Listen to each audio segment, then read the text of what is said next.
Scott Frost did mention that he went to McCook to have an NIL conversation, and then he was asked briefly about NIL, and there was a conversation in there about, this is the tip of the iceberg. Mm-hmm.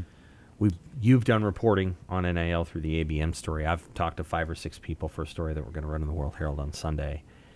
And it's a really interesting moment because there's so many different narratives out there, and it's hard to know what to believe, how the deals are structured. But I don't think there's going to be NCAA regulation over the summer. I think we're going to have 1 year, at least, where it's just, all hell breaking loose. Mm-hmm. We don't know what's going to happen. The money could get astronomical very, very quickly. What have you, in your reporting, give us a taste of some of the stuff that you've seen? Okay. The numbers that have been thrown around about the $10 million or the $15 million per year have some teeth to them because there's people who would know. And they know because they process the transactions. They have record of it. So that's not necessarily a fairy tale number at some schools. The other thing that is true is that multiple NILs are going to pop up, or multiple collectives are going to pop up at every school. There are then secondary deals with not nickel and dime, but smaller amounts that go to athletes for this, that, or the other. There are appearance fees we don't know much about. There are autograph sessions that are not run really by collectives, but are run by autograph companies, and they go and get paid. There's so many different avenues by which players can get paid, 10, 15 different ways, that money piles up very quickly. 2 things are true. One, it's hard for a player to say no, because just like us, how often do we say no to money? But also that takes away from what they're doing and just in their lives. And when you have a market that is this deregulated, and this market is really deregulated, it is inevitable that the market is going to begin to take advantage of the athletes, either through deals that are what you would call less than fair to the student athletes, or in the case of LifeWallet, which just signed Nigel Pack to a 2-year, $800,000 deal. The purpose of the deal isn't really Nigel Pack. It's LifeWallet. LifeWallet is the story here. The player is the player. But LifeWallet wanted everybody to know what they were paying the player because LifeWallet wants to make money off of signing the player. I don't know that Nigel Pack will ever be used in a single advertisement. The point of signing Nigel Pack to that deal is LifeWallet saying they are a player.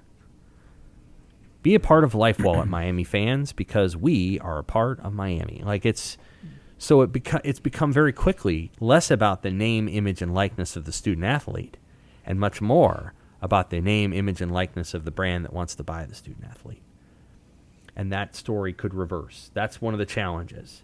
The other thing that's really interesting with Nebraska is, and this is not quite only Nebraska, but this is the way it is in Nebraska, there are a number of media outlets that are cashing in on NIL because Nebraska brought its multimedia operation in-house. They can't have anybody on those shows for NIL purposes. They can't. They made that decision to bring it in-house at the exact same time NIL started, and in doing that, they basically pushed the athletes to other media organizations. Now, one of those is arranged through the collective, but another one is a radio station, and the owner there just signed the athletes up to come in and do shows, and then they get a little bit of money, they get gift cards. It sets up that way, but he's got 32 athletes on his radio station. Real quick, do you think the Kobe Webster accountability conversation happens on an in-house radio network? I don't think so. No chance.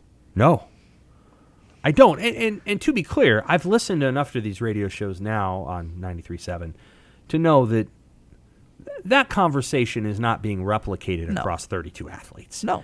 Kobe is an academic All-American who was not, in my opinion, duped into anything there. That was purposeful. I don't think so either. Kobe's going to be a coach one day, and Kobe has something to say. Mm-hmm. So most of these athletes who go in there are just talking about how their growing up lives or their cats. The shows are not Kobe's was kind of a one-off because Kobe is a unique person. Regardless, not happening if it's Sure. on the Husker sponsored there radio wouldn't have been station. Not somebody who happening. asked him, Yeah. well, what do you think your coach? Like, Right. it wouldn't have happened. Oftentimes in that operation, they veer up to a line and, somebody says something interesting, and it's like, well, I'm not going to follow up on that. Like, if you wanted to have Scott Frost talk about NIL for 15 minutes, you don't think you could plug him for 15 minutes? You could. You could go on and on and on, and you'd get a Dabo answer eventually. He was asked last summer on the tours that they took, and he was very insightful about it in ways that you can't be in a buttoned-up interview, no doubt. Now, if it were me, like, I wouldn't go position by position and, like, tell me about your inside linebackers. Not much has changed since the spring game. We all kind of saw it. But he wanted to do it that way. That's fine. But the point is that there's 32 people on this radio show, on this radio station. And one of the points the radio station owner, is a good guy, made to me is, well, these athletes aren't showing up on the in-house network for any reason. And he's right. Mm-hmm. Because some of those athletes are baseball players, gymnasts. Bryce Matthews and Cam Chick have a show. Well, Bryce Matthews and Cam Chick weren't showing up on Sports Nightly. No. They weren't. Might have been on there one time. Now they have a show every week, and they're paid for it. Mm-hmm. And these athletes now have a chance to say what they want to say versus waiting for the in-house network to call them up in between the opinions of the host. And I'm not knocking the opinions of the host because I'm that person too.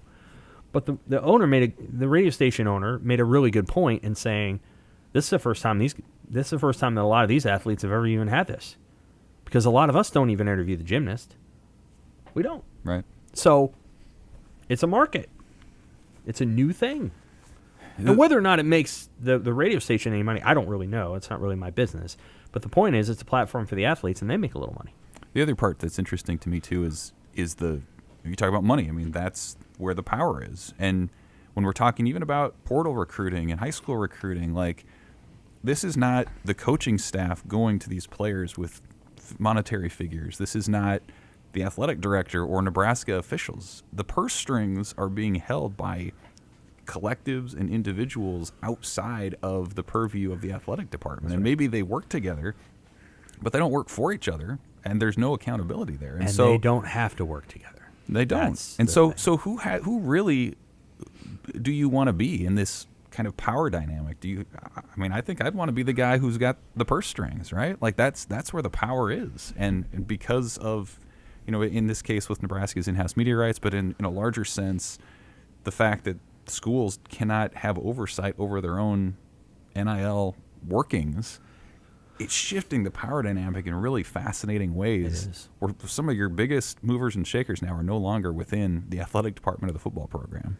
I also think, just to your point about portal recruiting, I think that we are it's a unique position to be in because O'Shawn Mathis, for example, who's a good football player, is in it because a team like Nebraska has such a dire need at that position.